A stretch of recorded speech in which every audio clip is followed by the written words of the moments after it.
I'm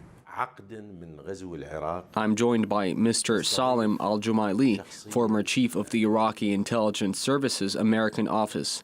He's an extraordinary man who played a key role in providing the Iraqi government with intelligence right before the invasion. Mr. Salim, you destroyed all documents after the war was over. You burned them at a safe house in Baghdad. But I'm sure there is still a lot of information that you committed to memory. Let's start with the pretext that the U.S. used to justify the invasion. They claimed that Iraq had ties with al-Qaeda. Is it true, or was it just a pretext? Of course, America did everything to prepare public opinion inside the US and internationally for the war against Iraq. There were two major parts to this work. The US tried to convince everyone that Iraq had weapons of mass destruction and that it had close ties with al-Qaeda and terrorists in general. In the 1980s, we did have certain relations with some organizations. But in the 90s, we received orders to stop all contact with any organization that had terrorist connections. Talking about ties with al-Qaeda, George Bush said that President Saddam Hussein had sent his envoys to meet with Osama bin Laden, but he never mentioned what the result of that meeting was. We had connections with the Muslim Brotherhood in Syria. They had connections with Osama bin Laden, who was in Sudan at the time. We got permission to establish that contact through the Syrian Muslim Brotherhood.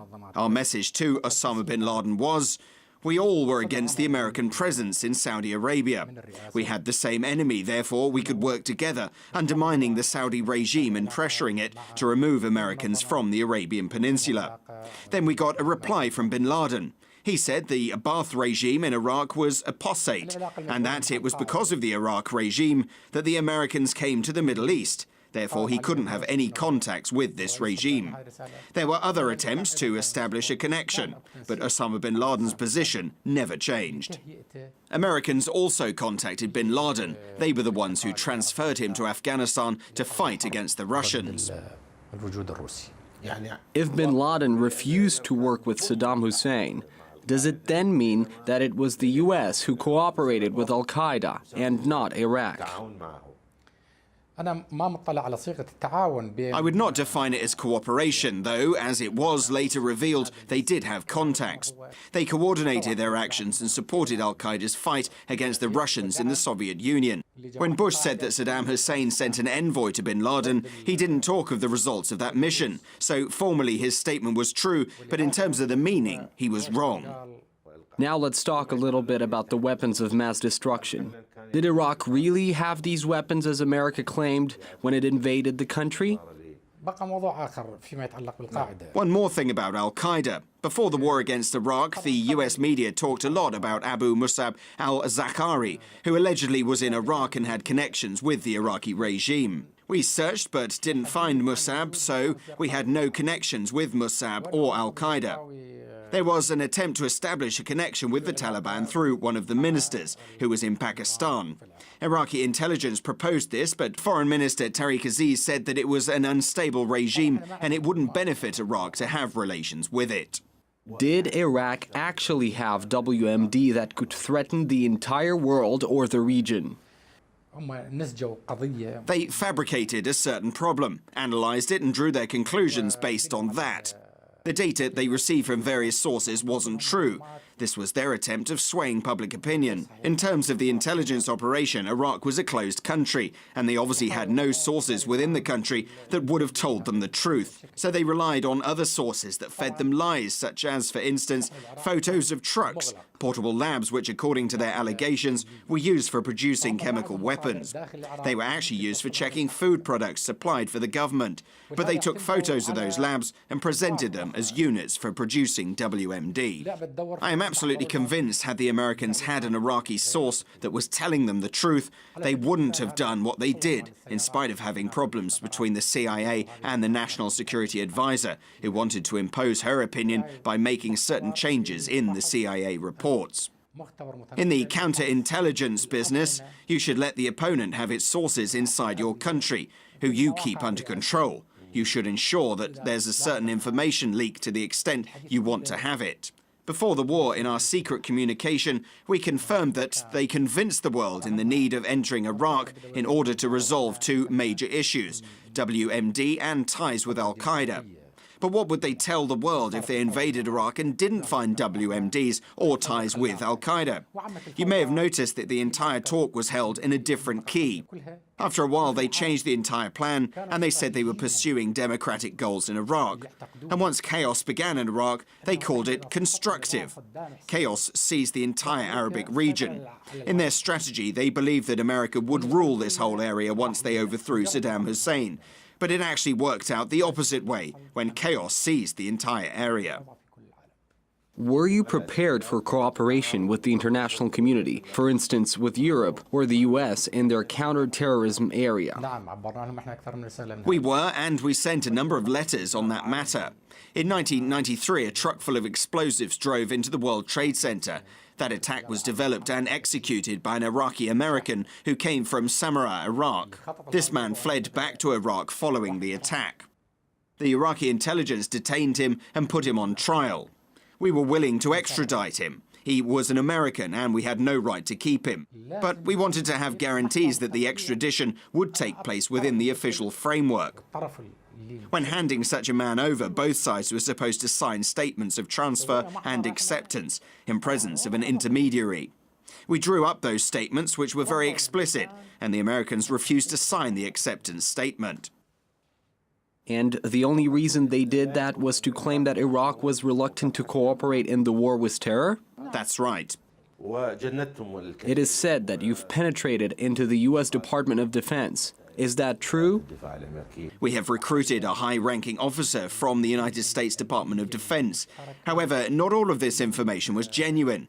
A part of it was supposed to mislead us. This officer even unveiled the general scenario of the war with Iraq, the U.S. military strength in Turkey, information about troops and counterintelligence in countries neighboring Iraq, such as Saudi Arabia and the Gulf Arab states. He was the one who confirmed there would be no attacking from Turkey. Guided by this information, we relocated the Adnan division from the Mosul region closer to Baghdad, thus fortifying positions of the troops around the city. The U.S. counterintelligence suspected we had a source in the Department of Defense and was deliberately exposing tons of all sorts of information, but we knew which of the information was true. We had information that the Americans would invade as soon as they amassed 75,000 troops in the Gulf. About a month ahead of the invasion, we sent a report to the command staff informing them that the American forces stationed in the Gulf had swollen to 73,000 in strength, coming close to the benchmark for launching the invasion. At the same time, the Americans were faking leaks to make us believe the invasion would start somewhere in April or May, but we were certain that this would kick off any day now. Does that mean that the leaders of Iraq actually had a chance of avoiding the war? We were positive that there would be war. The American media propaganda machine had been blatantly manipulating public opinion internationally and inside the United States. It was already too late for them to call off the war effort. And for us, it was difficult to sway public opinion after 9/11. There was a missed opportunity here. Prior to the 9/11 attacks, it was still possible for us to come to terms with Washington by making some serious concessions. But after 9/11, with the U.S. administration, and especially the Department of Defense, becoming dominated by hardliners, we found it increasingly difficult to deal with the Americans. We had the American Jewish lobby to thank for that, as they were investing serious efforts in toppling the Iraqi regime. What about the high-profile decision-makers, the group of neoconservative decision-makers who are responsible for starting this war? I've already mentioned those who were officially in charge of the war: Richard Perle, Colin Powell, Donald Rumsfeld, on top of all of them, Dick Cheney and President Bush. But the policy advisors I'm referring to were a group within the Defense Department, effectively assumed the role of intelligence, national security community, the State Department, and so on.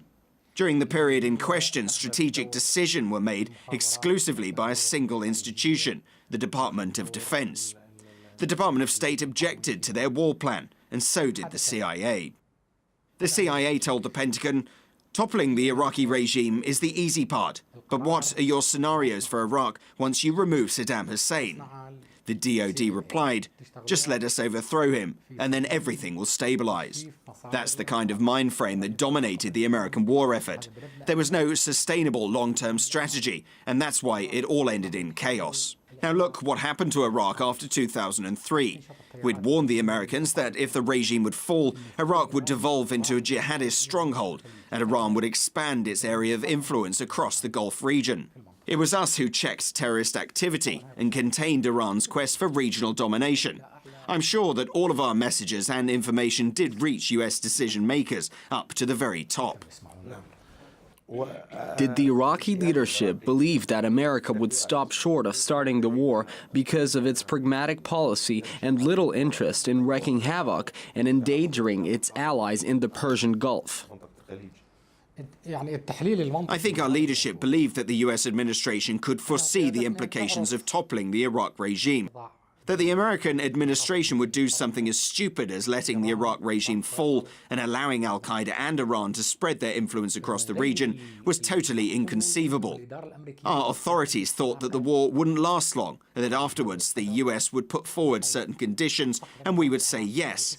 But no one had expected Americans not only to crush the regime, but the whole country as well, in such a brutal manner. They even went as far as damaging their own country. They lost people and money. It's those wars that sparked the economic crisis that are going through now. No one had thought that Americans would act so irrationally. You may refuse to answer this question, but I will still try and ask it. A few days after the attack, you were arrested by American soldiers. Did they try to make you speak or find out about your sources in the US? On April the 9th, Baghdad fell. On April the 12th, I set on fire all the archives we kept on the US, Western Europe, and Asian countries. How long did it take you to burn them? A total of 4 days after I took the decision and ordered to burn these files, there were tons of documents. But I made sure they were all destroyed. On April the 22nd, I was arrested. Those guys wanted to make me speak. In his book, the CIA director wrote that they had successfully located an important informant in the intelligence. The pilots were told to get ready for an airstrike. We insisted that we needed him alive. That was important for us. They broke into my house at 5 in the evening. Did you consider attempting an escape? No, I was sure I would get caught no matter where I went. I was responsible for the archive on the US. I had all the information. I wasn't worried because the archive had been burned, and words are just words. Let's talk about a sensitive subject. Did you really try to bribe Mr. El-Baradei? I work for intelligence, and 90% of intelligence work is illegal. It's true for all intelligence services around the world. If you always observe the law, you won't be able to work for intelligence. We encouraged El-Baradei to tell the truth, in which case the Americans would have tried to get rid of him. If they had tried to do that, we were ready to take his side and support him. All he had to do is tell the truth, and there would have been no need to worry about his position or financial security. Eventually, this plan was discarded. So you're not even sure whether Mr. El-Baradei knew about this deal? No, I don't know that for sure. And finally, my last question. Were there any cases of treason within senior military command? As far as I know, there were no such cases. I'm absolutely sure of it. The military command remained united. But last-minute changes to our battle plans led to the destruction of 3 Republican Guard divisions that were moving to cut into the rolling American columns as they stretched along the western bank of the Euphrates. Of course, we had no support from the air. They were able to tap into our communication, so they focused on that. They managed to recruit a communications expert from special services who knew how the communication system of the president's backup residences worked. Was he an Iraqi? Yes, he was an Iraqi. When the Dora neighborhood in Baghdad got hit, this person vanished without a trace. Thank you, Mr. Salim.